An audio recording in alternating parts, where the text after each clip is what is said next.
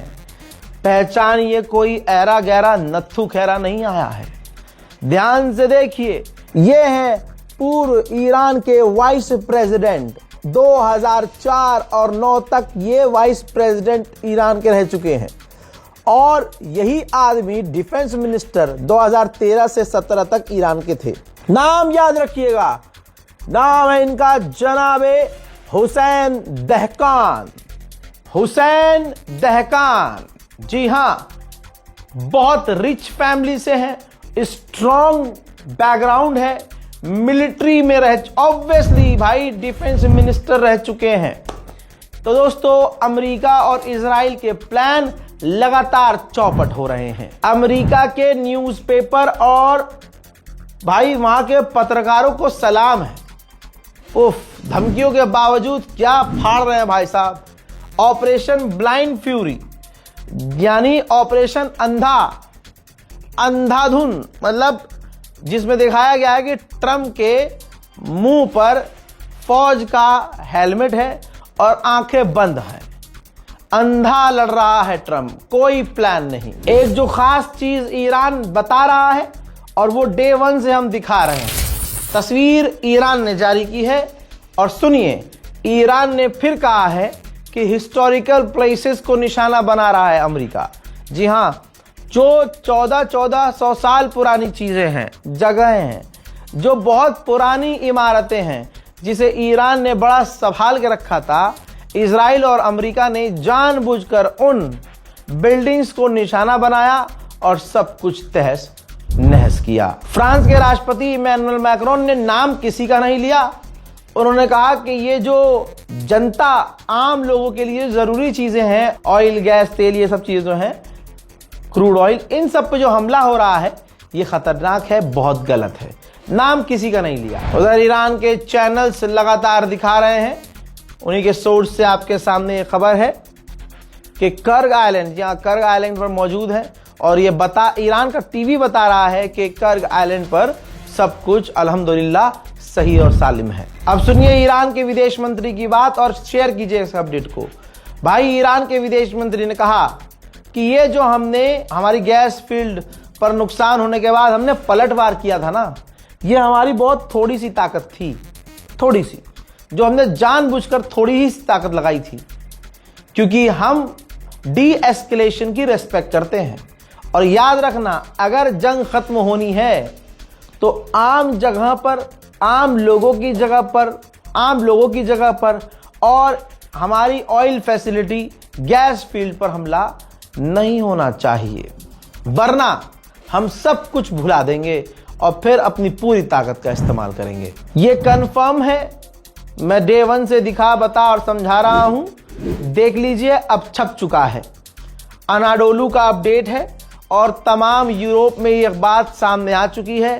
इस 19 दिन की जंग में ईरान ने तीसरे और चौथे दिन ही अमेरिका के 12 अमेरिका और अमेरिका के साथी टोटल, यानी अमेरिका का कोई दोस्त हो, साथी हो, उन सब ने मिला के जो अपने पूरे मिडिल ईस्ट में हथियार तैनात किए थे, साइट बनाई थी भाई, 12 साइट को और रडार को ईरान ने अपने दम पर अकेले तबाह कर दिया, बिल्कुल डैमेज, डिस्ट्रॉय।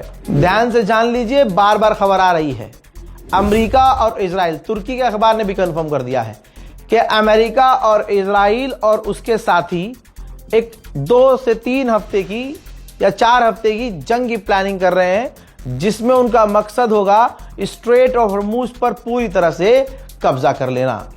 आने वाला समय ईरान के लिए मुश्किल भरा है, फितना फसाद से बच के रहिएगा।